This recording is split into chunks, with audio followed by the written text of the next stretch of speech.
I'm Chuck Todd. Up next on Hotline TV, the Republican Party asked themselves, how did we end up here, drunk and alone on a Saturday night, begging Mark Sanford to come over? Hello. Story of my life. You better join us. James Dobson has threatened to shave his head. We see parents who dream big, of honor students and artists. By supporting programs that help children learn, we help parents watch their dreams come true. From the Watergate Building in Washington, this is Hotline TV.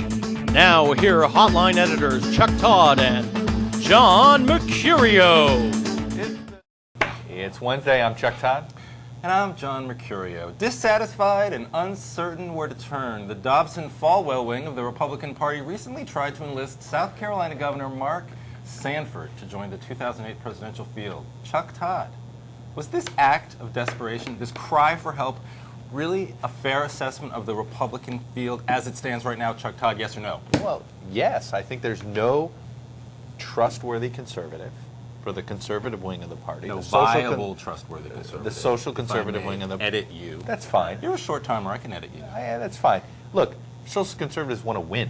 Okay, they don't want to get behind. No offense to Mike Huckabee and Sam Brownback. Since when do they want to win? Apparently, they do now, and they feel like they won with George W. Bush. That, you know, at the end of the day, he's been the best president they could have gotten elected. They're a little bit spoiled by the victories of the past. And they had a good Congress for 12 years, so they know that they want to win, so they're not going to just get behind any old Duncan Hunter. I think of Mike Huckabee or Sam Brownback, had they done a lot of stuff earlier, had they tried to do something. Mike Huckabee could be a viable candidate if he had enough of that movement support. No. Organizationally, he needed to do a whole bunch of things early on, and he didn't do it. I mean, he failed. He dropped the ball. So at the end of the day, they're looking for something. They're not crazy about either of these three. I think they're going to find themselves trying to figure out how to be for either Rudy or Mitt at the end of the day. But this Sanford thing, look, Sanford's been a guy that's been the model conservative governor that a lot of people have talked about because he loves to cut taxes and he's a social conservative. That he's this guy that sort of pleases both the economic wing and the social conservative wing. Pureness to him. You know, Tim Pawlenty is sort of a close second. The sad thing is that literally the movement thought 8 years ago that they had a bunch of potential candidates. George Allen, Bill Owens, the governor of Colorado, and all of a sudden all these candidates have just fallen off, and they're sort of stuck with what they got here, and they're not happy. Well, I mean, I don't want to put too much importance behind this, you know, trying to get Mark Sanford to get into this race, but if they're willing... I think that was a significant signal to the field.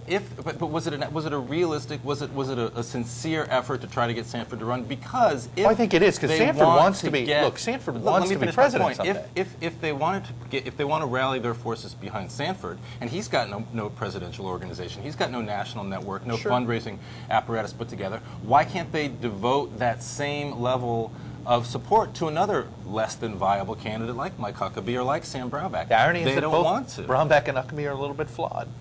You know, Huckabee's not exactly the big tax cutter that the economic conservatives want, and Brownback is a guy who's been a little too liberal for some on immigration, and obviously he's not for the President Bush's surge, and so he's been a little more dovish on Iraq. So I think they're flawed as well as far as they're concerned. But I would argue, I guess, and this doesn't fit with the mold of what the conservatives are looking for, but that would make Huckabee and maybe Brownback more viable in a general election. Look, do they want to win a primary, or do they want to win a general election? Look, I think at this point, because organizationally they're way behind, they're going to have to find something, a draft movement. Maybe it's Newt that they end up getting rallied, fired up about.